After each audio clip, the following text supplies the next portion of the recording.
Brad, first round submission.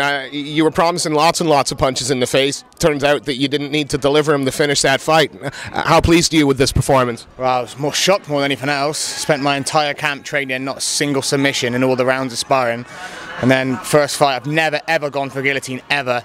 Wow, first time I'd gone, I'm going to go for it more often. I couldn't believe I caught it. I was like, wow, more shocked than he was. You know, when you were walking down to that cage, it didn't look like, I think you described it as a rabbit's twitching nose. Were you feeling that on the way down? I've not had to swear, but I know what you mean.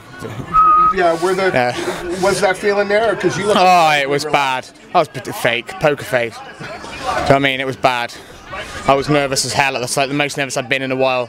Since my first fight on the Ultimate Fighter, it's the most nervous I've been. You know, this is a good scalp for you. It's a big Michael Kuiper. He's 4 fights in the UFC. He finishes lots of guys. You know, anybody you'd like next, or are you just happy to roll with whoever the UFC have for you? I just want to go and relax and chill for a month and then see what they get back to me with. I don't like calling people out.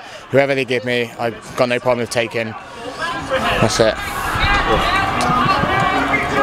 You look like you were making a real point to close the distance and get up to clinch with him. Was that the game plan going in, or were you messing with Joe Rogan when he said you're looking to stay on the outside? I genuinely was looking to stay on the outside and messed up. I don't know what it was. I think when I threw there, most people, when you go to throw a bomb at someone, will move out of the way. You just sort of stayed there and tried to man up a little bit, and I ended up being in tight.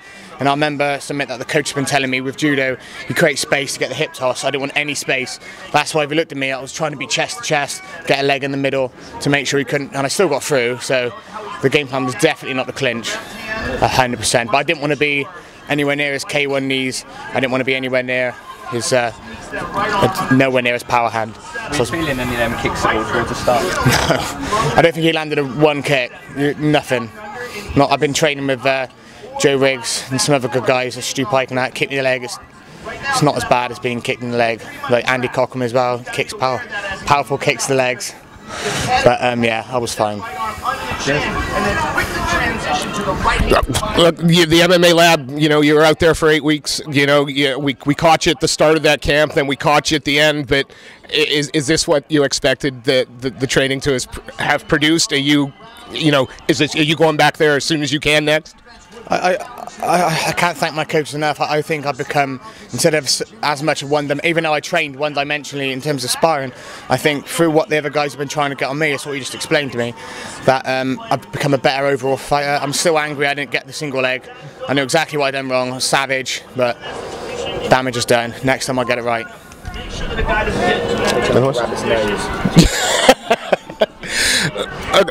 Again, you've come in now. You got the tough series out of the way. You got the tough final out of the way. As you said, this was the first fight. Where do you want to improve next? Where I know everyone will say the whole round game, but you know, I think your wrestling has obviously come on leaps and bounds since you've been out there. What's next? Where do you want to see the next big step in your game?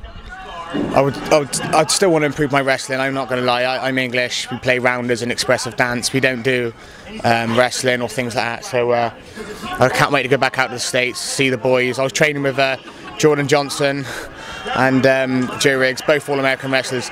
That is who I need to surround myself with. I'm not the best wrestler in the world.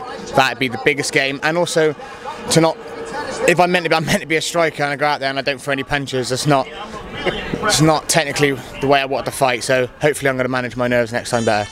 If no one else has anything to ask, I'll say, is there anybody you want to give a shout out to, any sponsors you want to give a shout out? Oh man, you know them better than I do. Bad Boy, I got a supplement sponsor like the Fangood Cow Sing, MMA Lab, Dragon's Lair, Trojan Fit, Funky Gums. I'm sorry I didn't wear my Funky Gums gum shield. I left it back at the thing and messed up big time. And the one I did throw away was worth hundreds. So I've messed up massively. And I hope hopefully someone in the audience will come politely give that back to me. I hope it hit my dad. I want that back. It's a lot of money. Brad, thanks so much for your time. A great fight, a great result. We look forward to seeing you fight again, mate. That was wicked. Let's go. Thank you very much. Cheers, guys.